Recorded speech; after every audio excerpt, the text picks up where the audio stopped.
To have for us speaking a freshly minted PhD, in fact, Dr. Britt, visiting us from Texas Tech. Recently finished his graduate work from LSU, not far away, and then discovered just how big Texas is when we drove across it all the way out to Lubbock, where he's been joining a growing group from Texas Tech. And it's great to have you here today and tell us about some of the work he's been doing on, I mean, they're called X-ray binaries, but that's code for accretion out of black hole. So yeah, I'll let you tell us the rest. Yeah. And neutron stars, black holes and neutron stars. Yeah, compact. Yeah, so pretty much anything that's not a white dwarf is compact. So why are white dwarfs and neutron star binaries important? Well, for one thing, how they're produced and in what numbers is very uncertain. In particular, the common envelope phase of binary evolution is very uncertain. We don't really have a handle at all on this process. We know pretty well what the mass ratio distribution is at this point, but it could be better, of course. But the big uncertainty is just how this common envelope process works. How much energy is lost, how much mass is lost, angular momentum. The basic idea is as one of the more massive star of the binaries evolves off of the main sequence, it fills its Roche lobe. Because it's more massive, the accretion is unstable when you dump mass onto the less massive of the two stars, then the binary distance shrinks. So you dump more mass over, and then the binary distance shrinks, and then you dump more mass over. And you get this common envelope. The binary then inspirals, the Roche lobe potential shrinks, and you can lose material out of the outer Lagrange points, L4 and L5. The envelope is ejected. This takes, of course, thousands of years, tens of thousands of years, but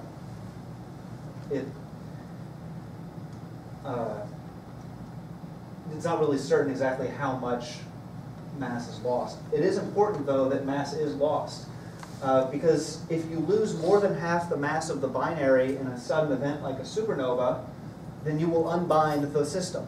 You can prove that pretty simply from the virial theorem. It's called a Blau kick. And then the supernova itself will impart some kick to the binary. And the size and direction of that kick matters a lot for whether you keep a binary at the end.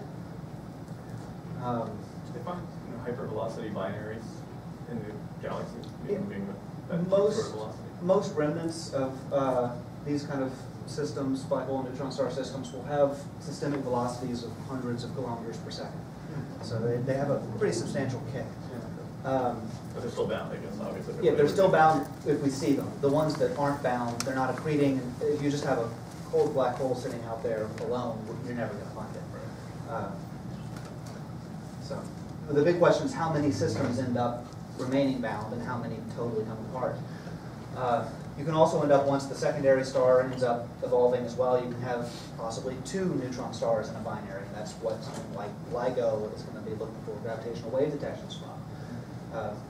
How often do they merge is a big question. So by probing LMXBs, low mass X-ray binaries, we can probe the end population of this binary evolution.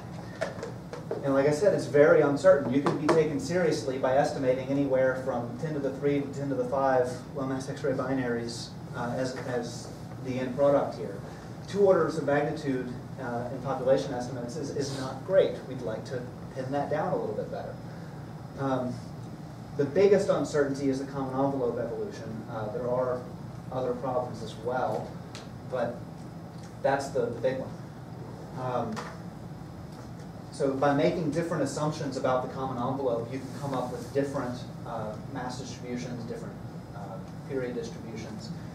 One of the more reasonable ones is takes as the median between these two 10 to the 4 total LMXBs in the galaxy.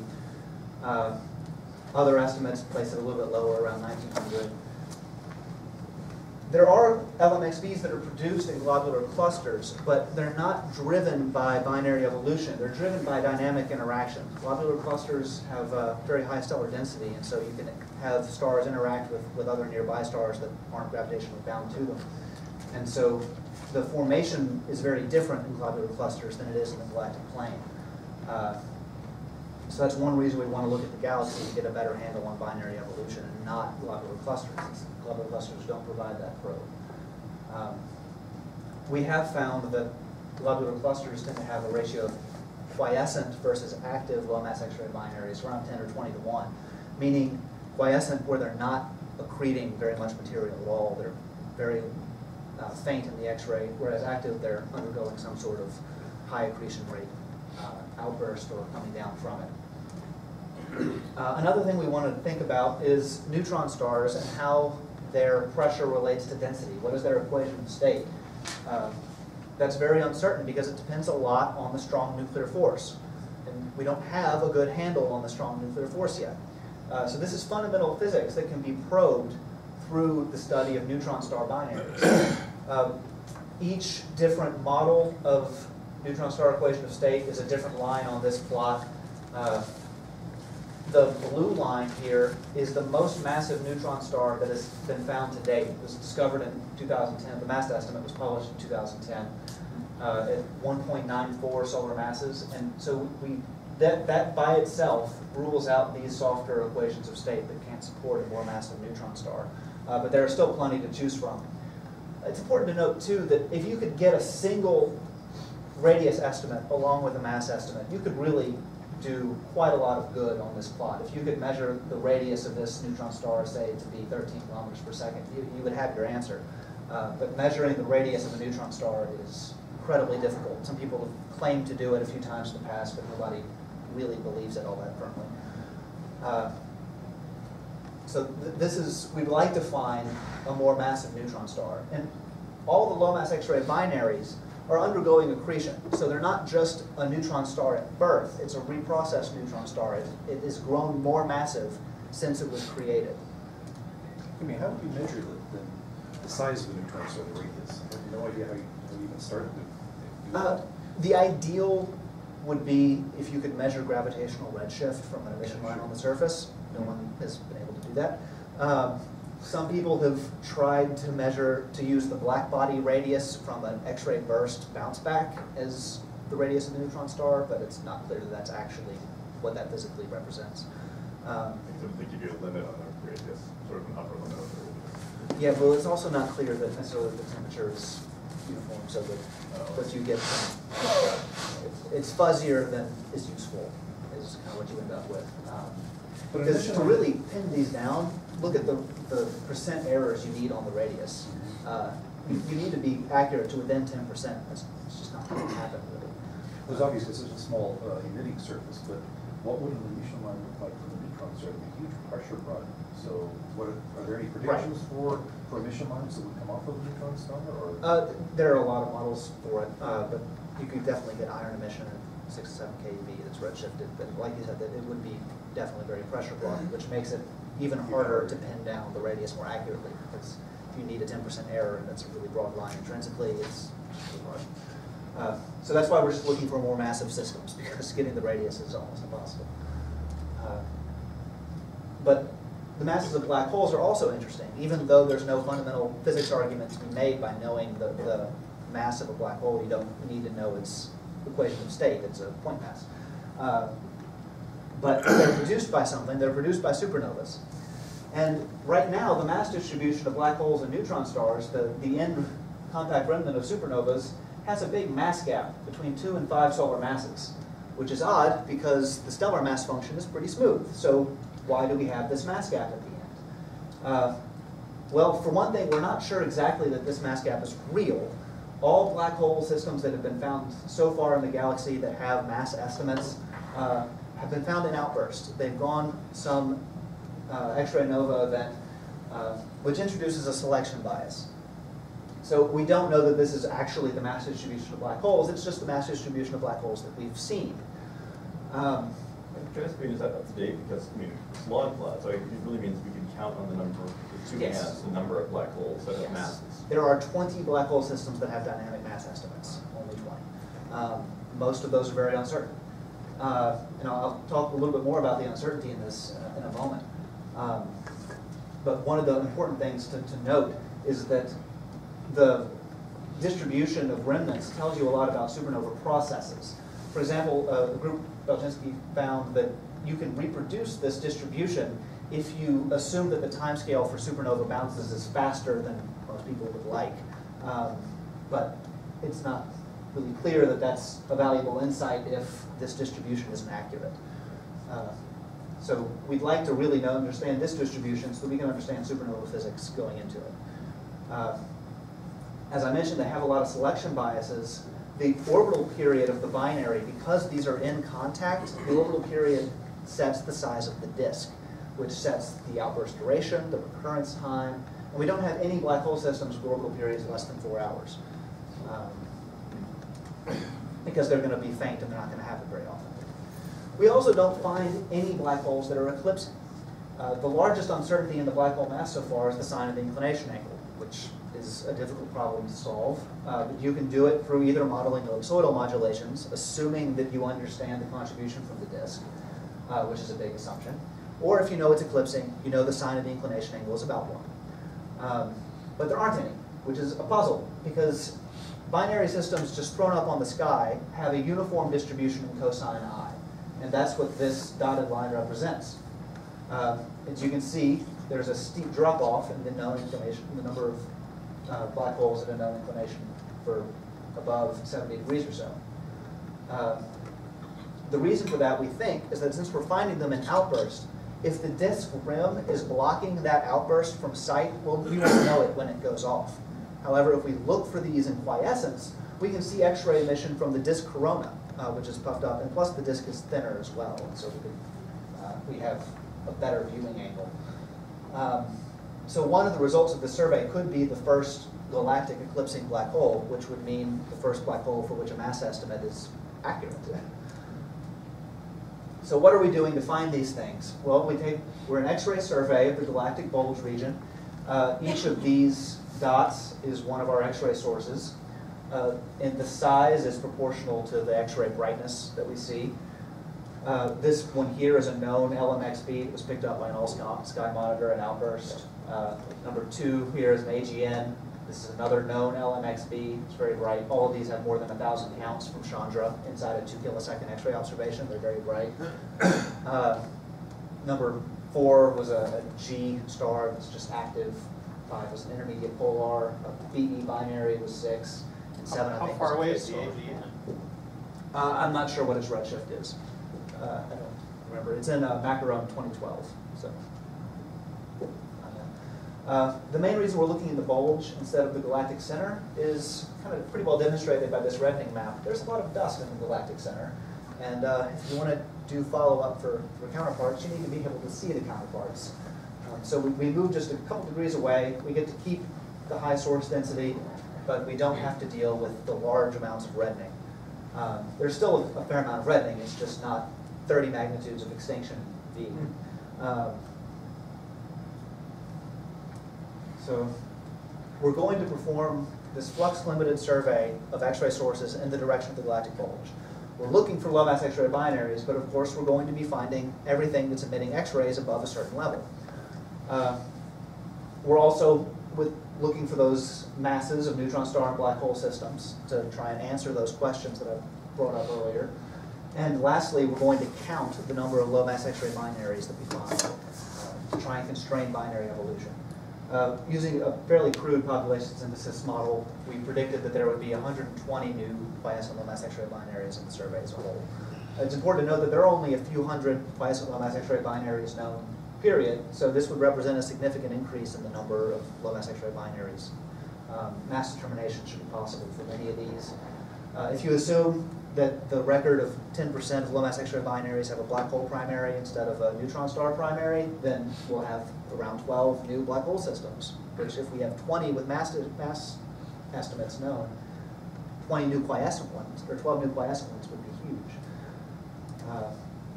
So I mentioned that we stayed faint. Well, why is that? It's because the things we're looking for, LMXBs, tend to be much brighter in the X-ray than other things in the X-ray. So if we go deeper, we'll kind of grow the haystack faster than we'll grow the needles we're looking for.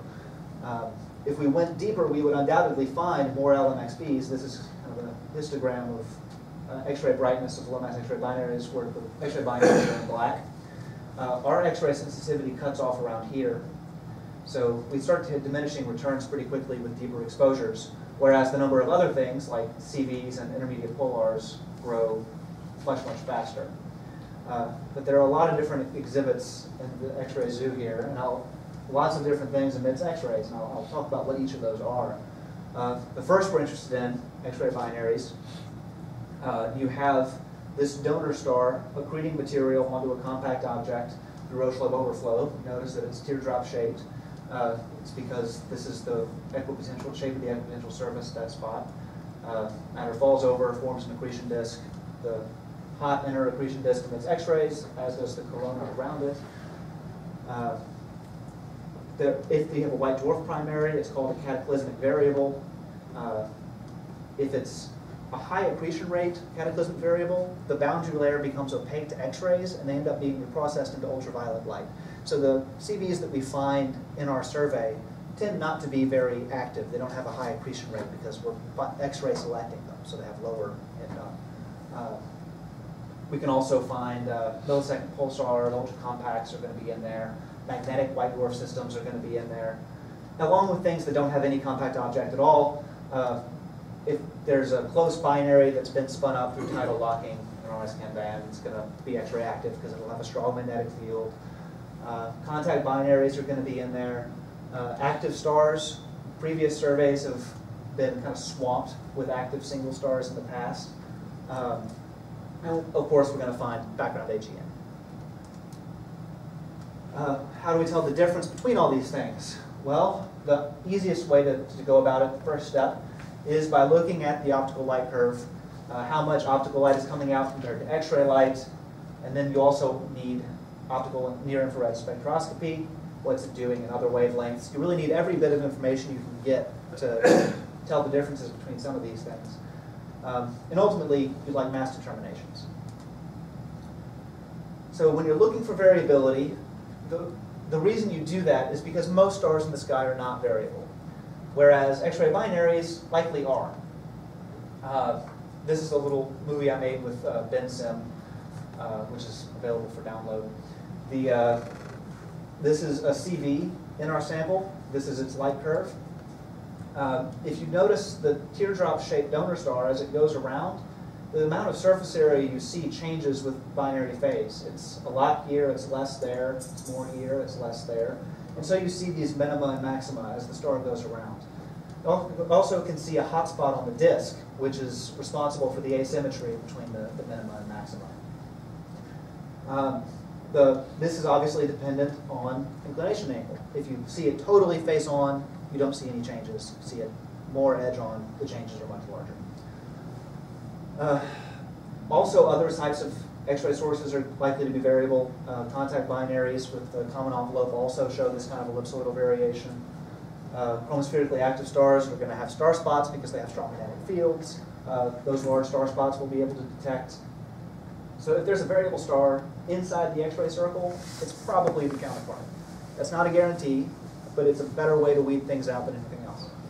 Sorry, so extinguishing the light curve, one of the ways to get the inclination.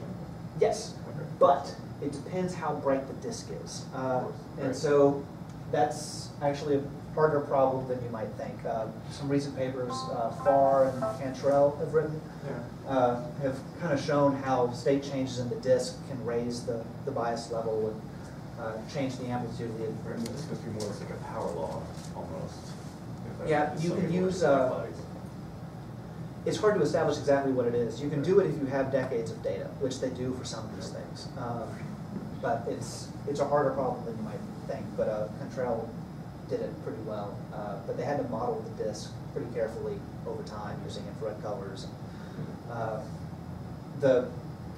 So you get different inclination angles depending on the brightness of the disk, which is one of the reasons it's more uncertain. So we do expect to have a few chance alignments of variable stars from the X-ray source, around 25. We've already found several. So I mentioned we have contact binaries. Those variations are going to be ellipsoidal, just like for the same reasons. You have a common envelope that's rotating with binary phase, so you see different surface areas. The effective temperature in the common envelope is pretty much the same for both stars. So the minima are going to be very similar in depths. They tend to have orbital periods less than a day. So if you see something that looks like this, you can think, oh, this is a contact binary. I know what this is. It's not an LMXB. We're also finding these chromospherically active, spun up, close binaries called RS-scan bands. They tend to be kind of cooler stars, F, G, and K. They're close and they're tidally locked, so they're spinning at a period of 2 to 3 to 4 days for the ones that we're finding. And if you know, the rotation period of the sun is about a month. So something that's spinning 10 times faster has a much stronger magnetic field. So you get these huge star spots all over their surface. And as it rotates, you see different temperatures, and so you can see different sinusoids being added to the light curve for each star spot. So the light curves are either going to look sinusoidal, or they could look pretty much like anything, depending on what star spot structure you have. We're going to be finding CVs with Dwarf Nova. A Dwarf Nova is similar to an X-ray outburst, where you have a sudden change in the viscosity of the disk as the hydrogen heats up enough to become ionized, and it then becomes opaque to the light. It can't cool efficiently anymore. This heating wave spreads through the disk. It increases the viscosity of the disk and results in rapid accretion. It gets much brighter, and then as it dumps enough material off, a cooling wave will spread through the disk, and the outburst will end. Lasts a couple weeks. If it's fainter, it'll only last a matter of days instead.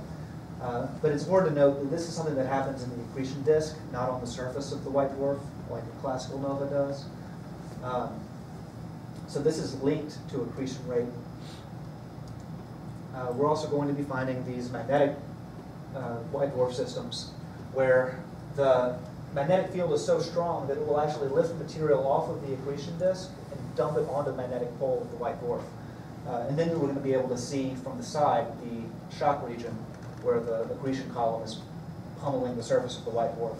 This Joe Patterson review paper on the topic illustrates the little white dwarf with a hard hat on the accretion column. Mario Brothers. Yeah. So in the optical, what we're going to see from this is a lot of flickering from the disk, or we can see reprocessed X-ray emission as this lighthouse beam sweeps around the system, and the X-rays are reprocessed into the optical. It's called the orbital sideband period. It's difficult to distinguish quiescent CVs from quiescent mass X-ray binaries. The main difference is that CVs have more UV light, so they're going to be ionizing more things, and they're going to have more helium lines. They have more helium-1 emission, possibly helium-2 emission. Magnetic CVs have strong helium-2 emission. So you really need optical spectroscopy to distinguish between the white dwarf and more compact object cases, because the amount of UV light in the system is really the biggest key that you'll have, aside from just mass determinations. So the spectroscopy is so important, and it's being led by Manuel Torres and Peter Jonker out of the Netherlands. They've used every southern telescope that they can get their hands on. We're making sure to look at the spectrum of variable sources if they're around, looking for mostly H-alpha and helium emission. But some interesting things don't have emission lines. For example, this object is a carbon star, which it's only the second carbon star symbiotic X-ray binary ever found. Carbon stars aren't very common in the Bulge, and they're not very common with neutron star companions. So this is just kind of a neat object. Another interesting object gathered from the spectroscopy, this is something more like what we're looking for. So you have a very large H-alpha emission line. You can see this is a quiescent system. It has calcium lines present from the donor star. The H-alpha line is double peaked. The separation between those two peaks is 1,460 kilometers per second. It's compact. The accretion disk is moving very fast at the inner edge. The full width half max here is over 2,000 kilometers per second if you treat it as a single Gaussian. You notice that the peaks are asymmetric. That's because of a hot spot on the accretion disk, we think. But there's no ellipsoidal modulations, which is a puzzle. If it's quiescent, and it is, the donor star, you should be able to see it go around unless it's at a near face-on inclination. So maybe it's at a low inclination. You can see it almost face-on. If that's the case, then this broad H-alpha line becomes even more convincing, because you're seeing it move that fast and it's almost face-on. It must really be booking. So we proposed for phase result spectroscopy of this object to try and get a mass estimate. You can get masses for these actually more easily than you might think because it's in contact, it's filling the Roche lobe.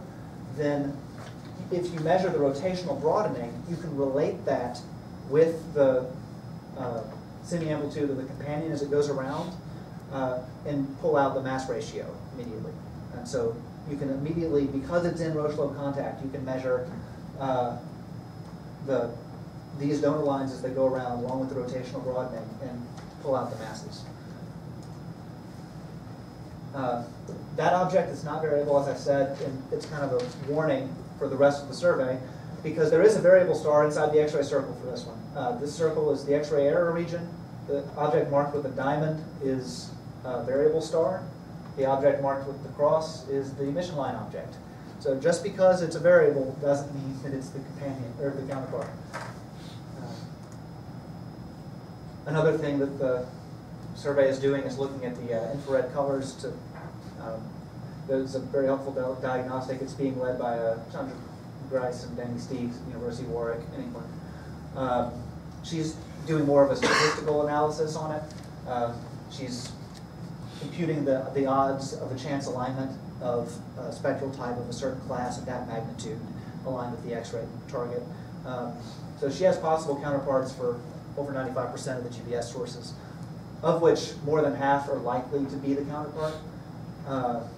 She usually has 2 matches per X-ray target. So it's useful once we know what the optical emission line objects are to go back and look at this to really try and find out what it is and where it is. I've been working on the optical variability. This is one of our fields. We've been using the Blanco 4-meter telescope at CTIO. We did this in 2010 with the Mosaic 2 instrument, reaching from magnitude 16 to 23 in R. This is important that we go this deep because most of the objects we're interested in are faint, whereas most of the optical surveys don't go that deep. Oval only reaches down to magnitude 18 or 19 in I, depending on how sensitive you want to get. ASAS doesn't even come this low. So it's good to go deeper if you're looking for the X-ray binaries. Most of the stuff that we consider noise, those RS Can bands and WMAs, are brighter than that anyway, so they'll saturate in our data. Each one of these cyan circles is an X-ray source. The size of it corresponds to its brightness. You can see some of the dust coming up in the area. There's a little globule down here. And just to give you a sense of scale of the area that we're looking at, there's the full moon printed on one of the slides. And we have 45 of them, of those fields, in the northern 3/4. We only got 3/4 of the X-ray data at the time that we did this, and we weren't sure we were going to get the last quarter of the X-ray data. So we went back just recently and covered the last strip of DECAM. But the white dashes here are outlines of the optical fields we used. We overlapped them and randomized the order in which we observed to minimize aliasing on the sampling rate of our observations with the intrinsic periods of the system. Here we are in front of the Blanco. I want to point out it's crowded in the Galactic Bulge. The stuff that's white is not stars. The stuff that's black is stars. There's more black there than there is white. Aperture photometry doesn't really work too well on a field like this. You can't separate stuff out just by drawing a circle around it. So what we've been using to do photometry is image subtraction. This works really well for crowded fields. What it does is you take the best seeing image, convolve it with a kernel to match a later image that's not as good seeing, to adjust for atmospheric changes, and subtract the two. It takes advantage of the fact that most stars are not variable, so that it uses non-variable stars to match what the atmosphere is doing, to account for changes in transparency and seeing, and changes in the PSF as well.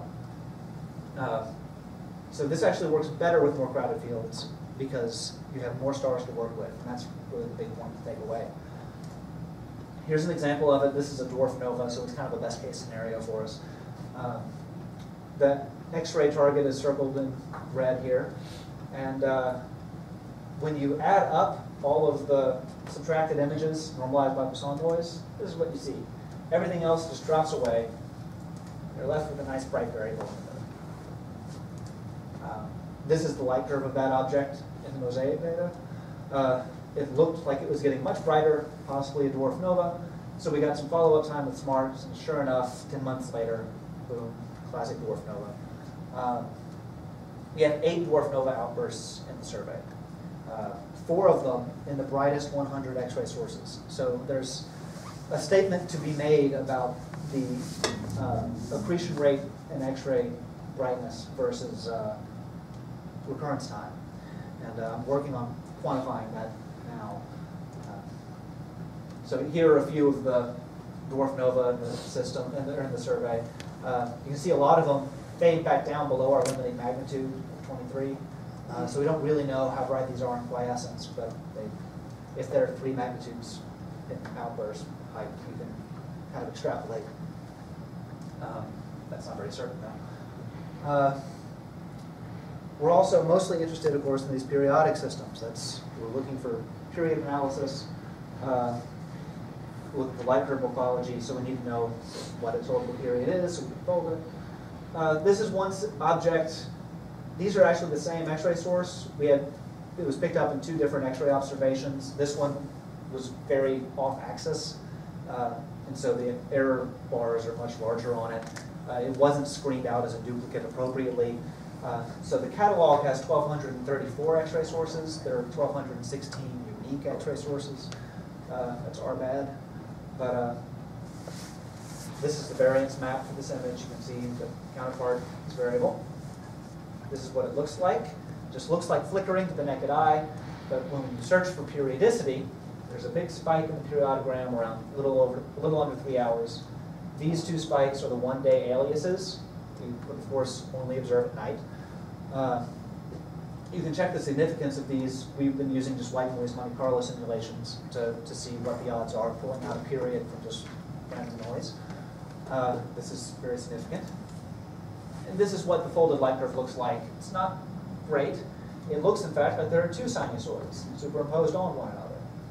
Well, remember, ellipsoidal variations have actually half the period of the orbital period. So let's double that and look again. And now it looks very nice and clean. Asymmetric minima, asymmetric maximum. This you can use to model the inclination angle with some uncertainty. And that's what we've done. We got phase result spectroscopy for this object. It turns out to be a white dwarf. The primary mass is 0.8 solar masses. We got really excited when we saw this because it looks a lot like the light curve of AO620 in quiescence, which is a black hole. So we saw it and got excited, and then we were disappointed when it was a CV. But that's how it goes.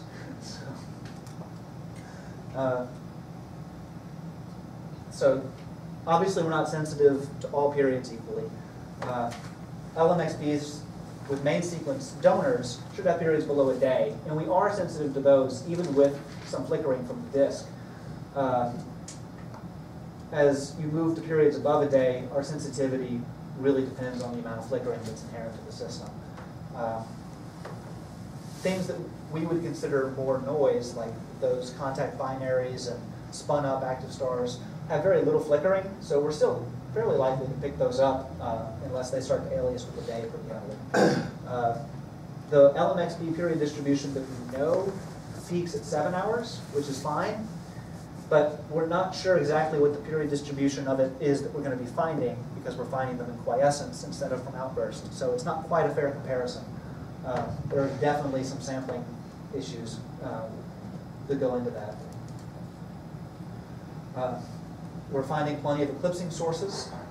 You can see this one is asymmetric right before the eclipse. That's probably due to a hot spot right beforehand. There's a little bit of flickering. This period is inside the period gap for CVs. What that means is that whenever you get below a period of 3 hours, you've got to do it by changing the composition of the donor star. And once you get inside 3 hours, it becomes fully convective and shrinks a little bit. And it doesn't fill the Roche lobe anymore. And so on creep, you won't see it. So that's why there's this period gap. It's not that the systems aren't there, it's just that you tend not to see them. But once they get below 2 hours, you start to see them again. So this shows that we're finding some quiescent objects that are not actively accreting, at least weren't recently. The spectrum shows H-alpha emission and helium-1, so it's pretty securely a CV. This is another object that's eclipsing. This one looks more like it might be a black hole.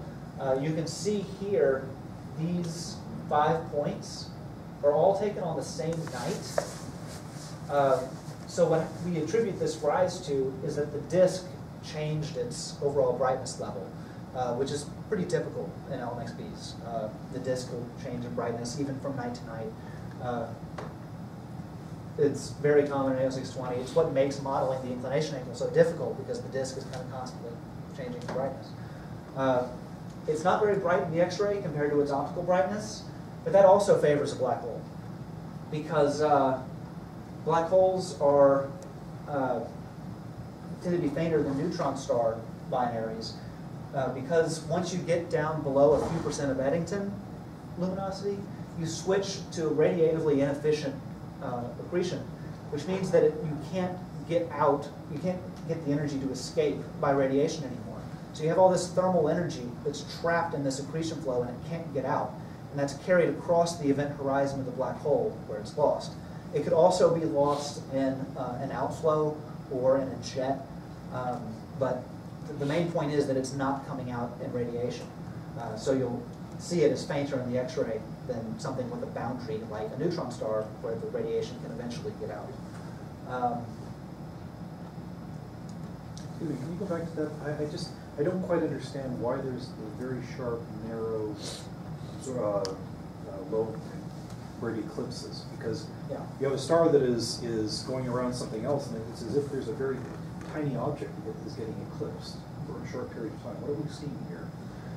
It could be a product of just the inclination angle being not, and the eclipse isn't well sampled either, so we don't know how deep it really is.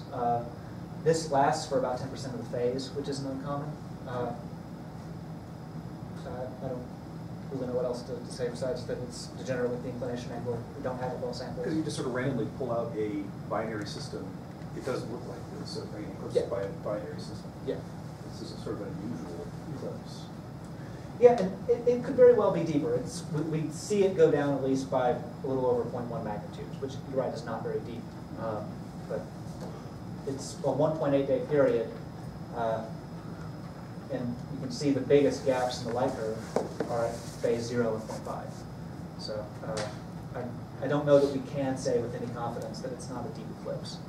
So, we have proposed for follow-up for this object. So. The other thing we want to do for stuff like this is do X-ray timing of the eclipses. You can really get a lot out of that. So it's important to know what the ephemeris is and what the period is. And this was taken in 2010, so we really need optical follow-up for this just to get the ephemeris back. We've kind of lost it in the intervening time. So when that happens, we'll have a better sampled eclipse. But we can see eclipses even when things are faint. This object, for example, is down towards the fainter end of our survey. It doesn't have any helium in the spectrum, which is interesting because CVs tend to have helium in the spectrum and LMXVs tend not to. It has a very broad H-alpha line, 2,200 kilometers per second, full width half max. It's eclipsing, so that it's high inclination, so it might not be as convincing as something that's low inclination, but you can get CVs that have H-alpha lines this broad if they're eclipsing like this is. But the fact that there's no helium in the spectrum really kind of, I think, swings it in favor that this is an LMXB. But we really need phase resolve spectroscopy on this object to get mass estimates. It's eclipsing, so you can get a fairly accurate mass determination. If this is a black hole system, or even a neutron star system, it'll be, if it's a black hole, it would be the first galactic dynamically confirmed eclipsing black hole system. So that would be a big deal. But you need an 8-meter class telescope to get these inspections. Yeah.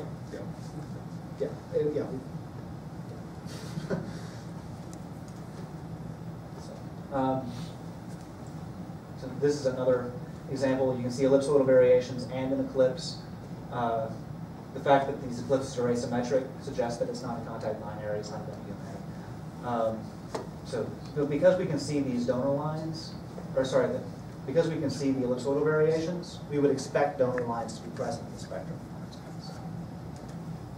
Here's a little movie I made of what this might look like with the ellipsoidal variations, X-ray heating, causing the asymmetry, and eclipses. There are some things that are long period variables with periods above 4 days that we can't really see. Our baseline of observation is only 8 days, so we really are dependent on other surveys like OGLE to pull these things out. All we can see is kind of this steady decline and say, well, maybe it's a long period variable, maybe it's an irregular, who knows? Let's go look at OGLE. We have 27 objects like this, but they're all pretty bright in the Mosaic 2 data. There are a lot more that do this that are saturated. That's one of the reasons for going deep and not caring if you saturate. Because most of the stuff you're saturating does stuff like this. Finding flare stars, M dwarfs that have star spots on a period of days as it rotates, and large solar flares, stellar flares, I guess. RS-chem bands, those magnetic spun up binaries with star spots. I like this light curve because it points out just how sensitive we can be when things are bright. You can see the amplitude of this is only 5% difference. We pull it out very cleanly. There's a really interesting object I wanted to talk about. It might be a new FU Orionis star. FU Orionis stars are protostars undergoing rapid accretion from a protostellar disk. They accrete a lot very quickly. Over the course of a century-long outburst, they'll accrete 1/100th of the solar mass. But the reason we think this might be what this is, with the same telescope, same exposure time, in 2006, there's nothing here. In 2010, we look back, there's a 17th magnitude object there. And the OGLE light curve for this just shows it being up at 17th magnitude plus or minus 1, varying for 2.3 years. There's not much that gets that much brighter and stays that bright for that long. It's not very common. Novas don't do that. X-ray outbursts don't do that. If it was an X-ray outburst, it would have been picked up by an small sky monitor anyway. Whereas these FU Orionis outbursts can last decades. Also, it has a large infrared excess. If it's showing up too well, but there's a little green circle on each of these that marks the X-ray position. And as you move out into the infrared, it just starts to dominate out until 22 microns here in the wise band. And it's not present at all in glimpse in 2007. So it's not present in 2-mass, but it's almost saturated in VVV. So this thing underwent a pretty large infrared outburst as well, which if you're heating the dust around a forming star, that's pretty easily explained. It's an irregular variable, which again is easily explained through accretion. But does that really make sense? We're not looking at a star-forming region. We're at the bulge. It's weird. So it's the kind of thing someone mentions and you think it's crazy until you start to maybe think about it a little bit, because no one has ever looked for these objects outside of star-forming regions before. But there has to be some star formation going on outside of the big star-forming clouds. I've superimposed, or not I, but this is an image of, a superimposed image of Gould's belt over the IRAS 100 micron emission map. So you can see the regions of star formation here, and our object is right there. So it's, maybe it got kicked out, is what we're thinking. Or maybe it formed in the field. We really don't know. No FU Orionis star has been observed with a velocity more than 5 kilometers per second with respect to its birth cloud. So if it was kicked, that would also be new. If it had interacted with something and was ejected, they have a lifetime of around 10 to 5 years. Do you have a radial velocity? Not yet. We're asking for one. We're also proposing for ALMA, the deadline's in a few weeks, that we want to get proper motions for it as well, because you can get down to 0.15 arcsecond resolution, which is also good enough to probably resolve the disk. If it's a few hundred parsecs away, the disks for these things are a few hundred AU. So you can see the disk potentially with a high-resolution radio observation, which would be cool to image the certain stellar disk around this thing. But even the proper motion would be valuable because then we could see if it actually was kicked from one of these star-forming regions or not. It is feasible that it was. But wouldn't you then expect T-Tauri stars there too? I mean, an F-Nova star is so rare, but T-Tauri stars are common. So if you keep this out, you should probably keep out T-Tauri stars too. That's random. They're random. And so that should show up in the X-ray survey. On the other hand, it's not variable. Yeah. Well, we do have some active stars with star spots that maybe they are T-Tauri stars. We don't know what they're. We have a lot of them. They're either in dwarfs or something. We haven't done a lot of follow-up on those objects because it's not really where our science interests lie, but they're there. But you're right. I mean, T-Tauri stars should also be kicked out if that's the case, or maybe it's formed here. But either way, it's something odd, and it merits follow-up because it's just weird.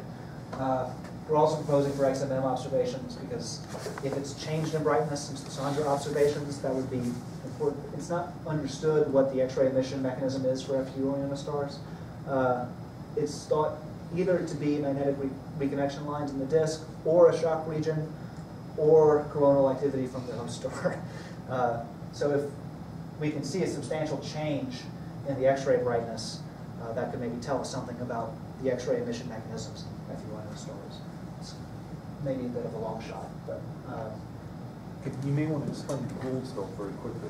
I'm not sure all the graduate students know what Gould's belt is. yeah. So Gould's belt is just a region of dust tilted with respect to the galactic plane around the sun. And so that's what it looks like when you back project it onto the sky. So it's just a dusty plane where there's lots of star forming area going on. You can see Orion and Taurus here. Everybody knows the Orion Nebula. So. Also, the bright blue stars in the sky that we see with our naked eye follow the Gould's belt. So that's Okay. That's how Gould found it. Okay. So. Gould was the first editor of the Age. Yes. So far we have found definitely CVs, ROS-chem bands, Dwarf Nova, intermediate polars, active stars, carbon star symbiotics, and maybe an F star that we're still trying to confirm. We don't have any confirmed low mass X-ray candidates yet. We have 9 strong candidates. We need spectral spectroscopy to really get masses and try and pin things down. We haven't classified everything we have light curves for. We don't even have spectra for everything we have light curves for. We're more than halfway there. We've got spectra of, I think, 700 objects at this point, so we're getting there. And it's really almost impossible to tell the difference between low accretion rate CVs and less and less X-ray binaries without spectroscopy, since we're the reason again being just the difference in UV brightness in each. So we do need photometric follow-up. Like I said, we want to do X-ray eclipse timing of LMXP candidates that we found. We need to find the periods better and the eclipse ephemeris better so we can do that. Some of these sources are flickering, and so we need to get long baseline observations to try and pull out periods from that. If we can get the periods, it would really simplify getting radial velocity measurements. We can confirm those dwarf nova we think we found.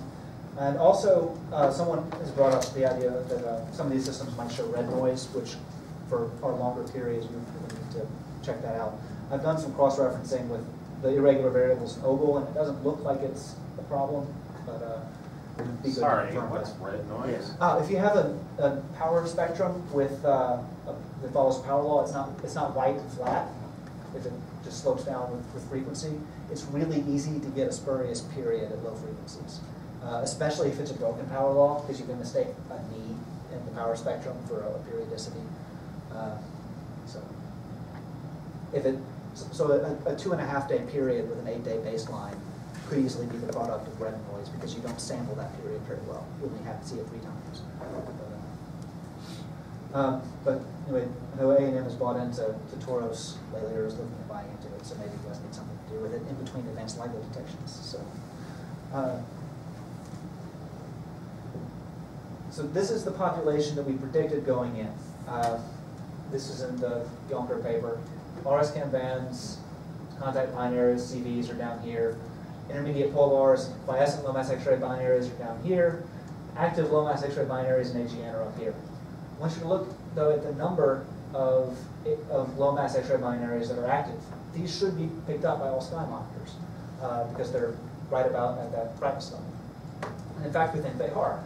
This is the same plot with optical counterparts that we have found and matched. This is an AGN. This is a known LMXP that was found with an all sky monitor. And that's it. So it's quite a difference. So it's perhaps an indicator that some of the CVs or some of the LMXPs we're looking for aren't there. There is one point missing here. It was not on the chips for the mosaic observation, CX1, but it would also be up here, and it's a known LMXP. So most of what we're finding are these X-ray faint objects here. So here are, again, RS-cam bands, WMAs, CVs, maybe black hole LMXPs. And here are more neutron star LMXPs and intermediate polos. Reddening, of course, is a huge uncertainty in all this. You can see there were short exposures with Chandra, which has a very low background. These lines here, this is 3 photons. This line here is 4 photons. And here's 5 photons. 3 photons is actually a very secure detection for Chandra because it has a very low background. So 2 kiloseconds, 3 photons. It is unlikely that there are any spurious X-ray sources in the capital. So this is a histogram of the periods that we have found so far. CVs would tend to be, RS-cam bands would tend to be in this range, WMAs in this range, low mass X-ray binaries and CVs in this range. There are not 120 objects in this spike. Our mosaic coverage only covered 3/4 of the survey region, so 90 objects. There are not 90 objects in this spike. There are a lot of existing selection effects in the distribution, so maybe there are a lot of sources with periods below what we're sensitive to, but there definitely are not what we expected. There are missing twice low mass X-ray binaries. They should have these ellipsoidal variations. They should have their continuum light dominated by the donor star, which is tidally distended, which leads to ellipsoidal variations. If it's absolutely face on, we lose it. But that doesn't really happen very often because systems are uniformly distributed in cosine I. So you don't expect to see face-on systems. So where are they? Well, maybe we assumed that they were too bright in the X-ray going in. So that could be one source of error. It's possible that we've missed them flickering, and maybe having better sampling will fix that. We proposed for DECCAM time for the north. DECCAM is the new instrument on the Blanco 4-meter telescope. It has a huge field of view. It's 3 square degrees instead of the half a square degree of mosaic. It reads out much faster. What we did with 30 pointings with mosaic, we could do with 4 with DECCAM. And the readout time is less. So you could just cycle continuously through, and it's great. This object is one that was in an area of overlap. It just flickers in the mosaic data. It's fairly bright. And then this is the DECCAM data. Here it is folded on a almost 16-hour period. Those sort of variations come out clean. Notice it's fainter here than here, than here by about a magnitude, which could just be the disk changing brightness. If the disk is much brighter here, flickering dominates. The disk is much fainter here. You can see the donor star's ellipsoidal variations. So it's not a slam dunk that getting the northern strip would recover ellipsoidal variations that we missed with mosaic if we did it with DECCAM, but it's possible, as this shows. So we have found way fewer ellipsoidal variations than we thought we would. Some of them could be lost to flickering, but we don't see enough sources flicker for that to make up the difference. Not even close. Low inclination systems could be non-variable, like CX561 possibly, that I showed earlier. But again, we don't expect there to be that many, just from a random distribution that you expect. So that can't explain everything either. It's possible they just have faint counterparts, and we're not seeing the variability on top of the statistical errors. If they have a counterpart of 22.5 magnitude and an ellipsoidal variation of only 0.1 magnitude, we're not going to see it. The answer to that could be longer baselines. If you can fold the data over and over again over many orbital periods, then you can pull out periodic changes even with large photometric errors. So we might have assumed that Lx was too high. Maybe more importantly, maybe supernova kicks are bigger. If these objects are being kicked harder than we thought, then they would extend in scale height above and below the galactic bulge further than we thought, meaning that any column you look through contains fewer low-mass X-ray binaries than you predict. So there are a few things that are degenerate here, and we can't yet distinguish between them. It's also possible that low-mass X-ray binaries just aren't as common as we thought they were, that they aren't there to be found. Maybe those lower estimates of 10 to the 3 are accurate, and the higher estimates of 10 to the 5 are not. That's entirely possible. In 50 years of X-ray astronomy, we have seen outbursts repeat, like in AO 620. We can look back at photographic plates and see it erupt again. So it's possible that this population with longer recurrence times just doesn't exist. Maybe it's more similar to the population in globular clusters than we thought it was. So those are the possible explanations. And maybe some combination of them all is true. But there's some more work that needs to be done to disentangle these really 4 possibilities. So if there are any questions.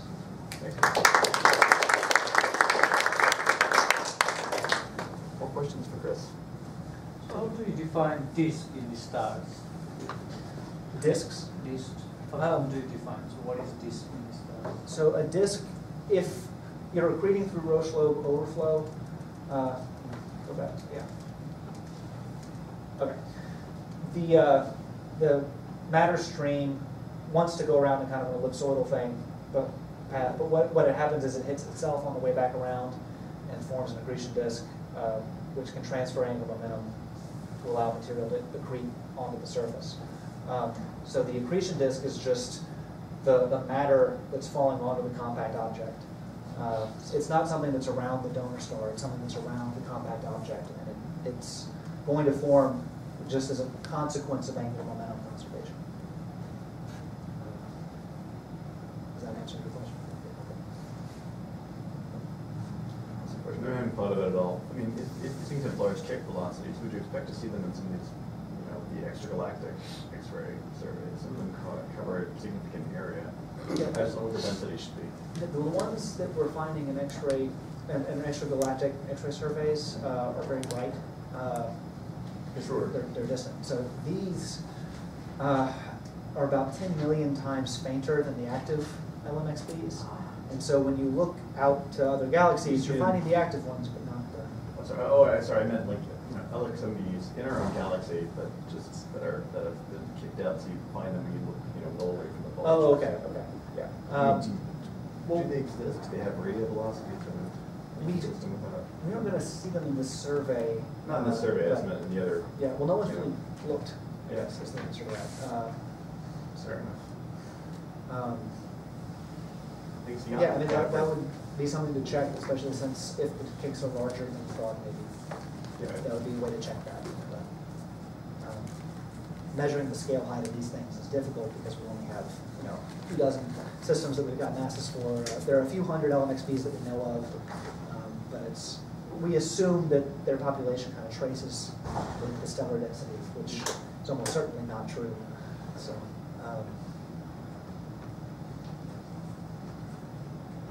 But from the present sample, the small sample of the low-mass X-ray binaries, you must have a scale height of these objects already. So you're saying that there is a missing population that's outside of this scale height that's already known for them. Well, remember, we've only found them in outbursts. We don't really have a population of quiescent sources. And so it's unclear what biases that introduces in finding something like the scale height. If you're finding something that occurs quickly, does that change with binary evolution as the binary ages? So if you're looking in the younger population, is that going to have a different scale height than the older population? If they last for a giga year, that's possible. But it's selection biases. questions. A few of us taking to lunch.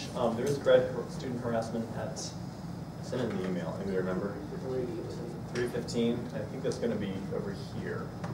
So we'll figure that out as we go along. If not, well, otherwise, Chris is around today. Let's thank him again.